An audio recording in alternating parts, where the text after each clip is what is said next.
My name is Darren Joseph from HTJ.tax, and we're the team that seeks to demystify the sometimes confusing world of international tax. And today we have the honor and privilege of having another conversation with Mark.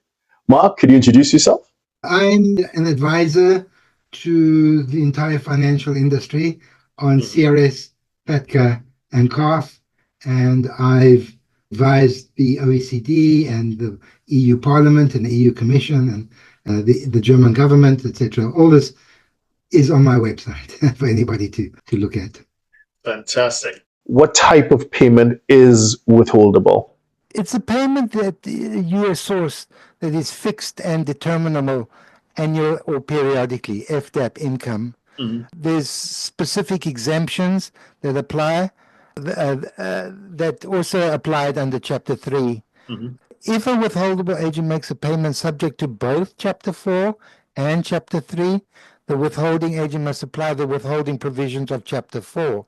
So it's interesting that FATCA takes priority and need not hold on the withholdable payment under Chapter 3. It's interesting that when FATCA started, there was a second type of payment, and that was called flow-through payments. But that was never finalized. And recently, I think only 2 years ago, they actually scrapped the flow-through payments because they said that the withholdable payments on the FDAP is sufficient motivation for people to be compliant.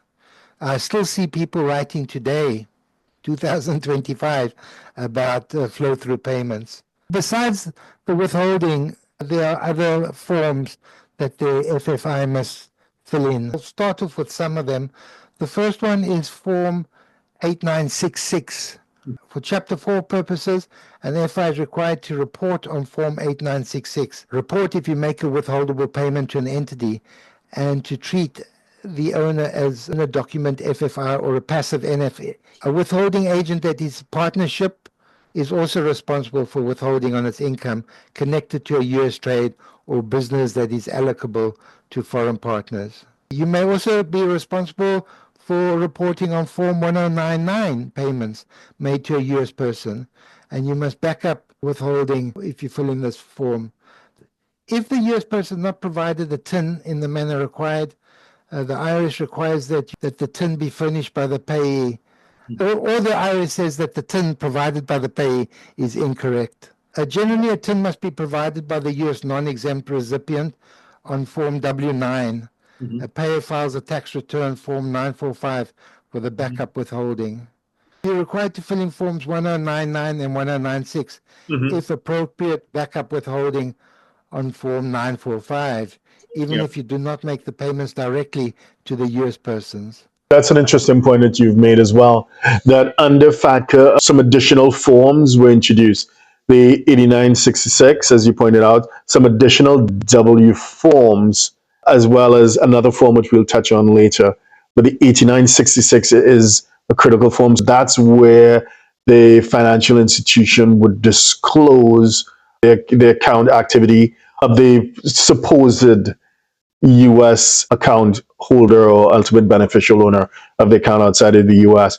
And in situations where a payment is being made on a 1099, as you said, which was news for me actually, that when 1099s are typically for U.S. domestic payments, but if the TIN or the tax identification number is incorrect, then it could be a reportable payment under FATCA, because then the assumption is that the TIN is incorrect, so therefore it can't be a U.S. domestic service provider. Maybe it's someone outside, and therefore it's subject to the same treatment as FATCA.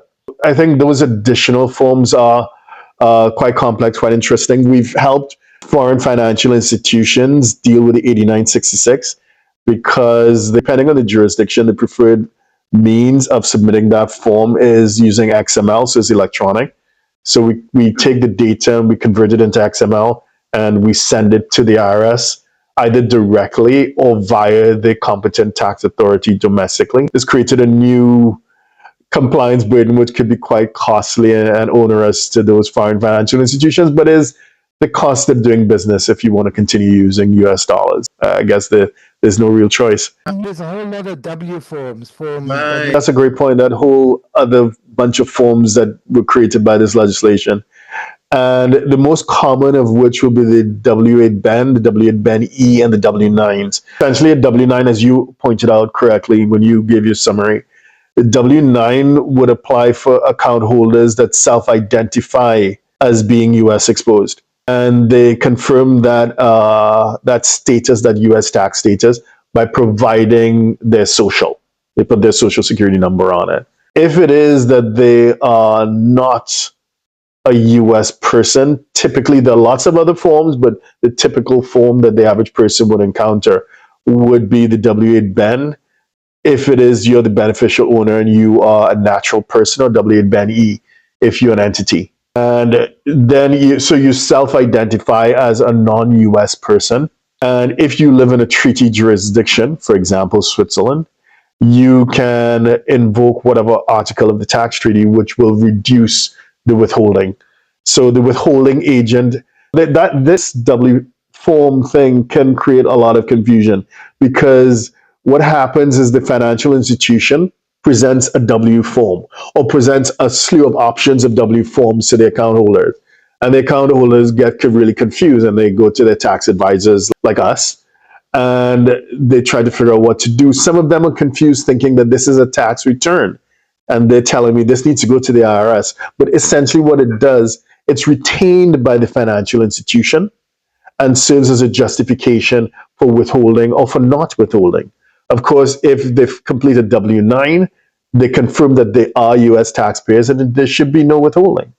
But if they confirm that they are a non-US taxpayer and therefore W8 is filled in, then there should be 30% withholding, unless they fill in that section on the relevant US tax treaty, in which case it'll be subject to reduce or potentially no withholding.